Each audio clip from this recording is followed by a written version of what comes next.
All right, here now to react is former Ambassador Lincoln Bloomfield, who served as a national security official under Presidents Reagan, Bush 41 and 43.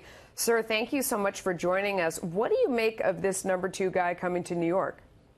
Well, I think you've seen, Melissa, a lot of lowering of expectations coming out of South Korea, coming out of our CIA, if you read the press, coming out of the White House. They don't want to aim too high and then miss.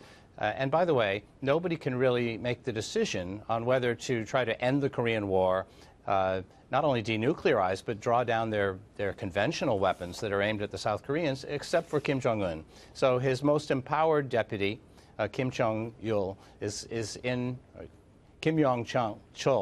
in New York with the Pompeo. He's the one guy who can pass the message, yes, Kim Jong-un really wants to go for an end of the war, a full denuclearization, an opening of North Korea to the world, the same things President Trump has talked about. None of that is going to be passed through staffs anyway. So I wouldn't bet against the staffers who are lowering expectations. That's been the history for 30 years. But it is possible that something rather major could happen here. And if it's not something major, President shouldn't go to Singapore.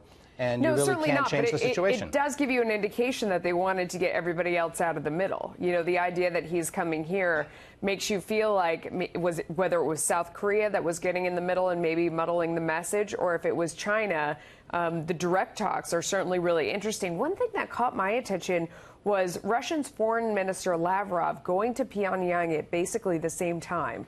What does that tell you? Well, the Korean Peninsula was originally divided by two lieutenant colonels, the United States and the Soviet Union, at the end of World War II, taking the surrender of the Japanese. So the Soviet Union and then Russia has a long history. In fact, the entire history of North Korea has been done in conjunction, or there's been a sort of a seminal role for the Russians. Of course, China has a much closer relationship now, but the Russians are very interested in what's going to come out of this. They have interests to protect. No doubt. What do you think he's saying? I mean, what kind of advice do you think that he's giving? What is he telling them not to do?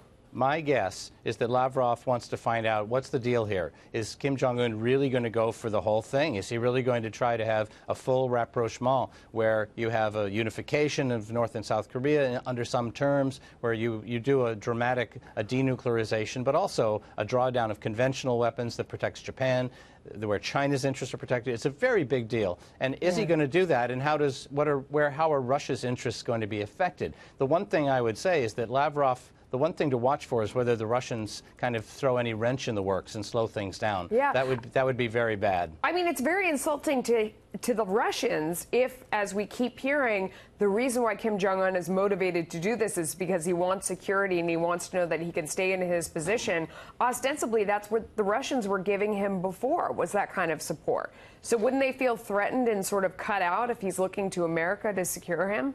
They may feel diplomatically or geopolitically marginalized, but look at the facts. The more Kim Jong-un was building up ballistic missiles and nuclear weapons, the more he was drawing the United States military and our 5 treaty allies in Asia, into a ring that was not only a threat to North Korea, but also, I think, a threat to China. I think the Chinese military didn't want that to happen. They reacted badly to the missile defense that we put in South Korea.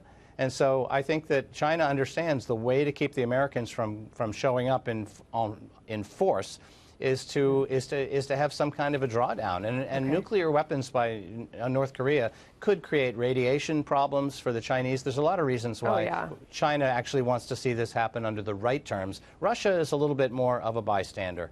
All right, Ambassador, we're out of time. Thank you for your insight tonight. We appreciate it. I hope you'll come back soon.